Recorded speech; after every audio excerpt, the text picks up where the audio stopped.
మదనపల్లెలో ప్రభుత్వ కార్యాలయంలో ఫైళ్ల దగ్ధానికి సంబంధించి చంద్రబాబు గారు ప్రత్యేక హెలికాప్టర్లు ఇచ్చి ప్రత్యేకంగా అధికారులందరినీ అక్కడ పంపించారు. ఎక్సెప్ట్ చీఫ్ సెక్రటరీ దాదాపు అందరూ అక్కడే ఉన్నారు. విపరీతమైన పరిశోధనలు చేస్తున్నారు. ఏంటంటే పెద్దిరెడ్డి వాళ్ళు భూములు కొనుక్కున్నారు, వాళ్ళ ఆవిడ పేరునది, దానివల్లనే అవన్నీ తగలబెట్టారు అన్నటువంటిది. అయితే అక్కడ అసలు విషయం ఏంటి అన్నటువంటి దాని మీద ఎవరి కోణం వాళ్ళది నడుస్తుంటే ఇప్పుడు వైసీపీ ఏం చెప్తుందంటే వాళ్ళ పేపర్ వాళ్ళ ఛానల్ సాక్షి పెద్దిరెడ్డి లక్ష్యంగా ఎల్లో మీడియా దుష్ప్రచారం బట్టబయలైంది. పొంగనూరు రెవెన్యూ రికార్డులు కాల్చేశారని దుష్ప్రచారం చేశారు. వాస్తవంగా 982 ఎకరాల ఫైళ్లన్నీ భద్రంగానే ఉన్నాయంటున్నారు ఆ స్థలానికి సంబంధించిన రైతు వెంకటరెడ్డి. మాకు ప్రభుత్వానికి మధ్య 50 ఏళ్ళుగా వివాదం నడుస్తుంది. రికార్డులన్నీ సెటిల్మెంట్ అధికారుల దగ్గరనే ఉన్నాయి. 982 ఎకరాల ఫైళ్లని కాల్చేశారని ప్రచారం చేయడం దారుణం.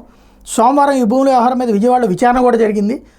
హైకోర్టు, కమిషనరు, సెటిల్మెంట్ అధికారుల దగ్గర మాకు అనుకూలమైన తీర్పులు వచ్చిన తర్వాతనే ఆ భూమిని తీసుకున్నాం తప్పించి ఇందులో ఎక్కడ తేడా లేదు, అందులో ఏ కుంభకోణాలు చేయాల్సిన అవసరం లేదని చెప్తున్నారు.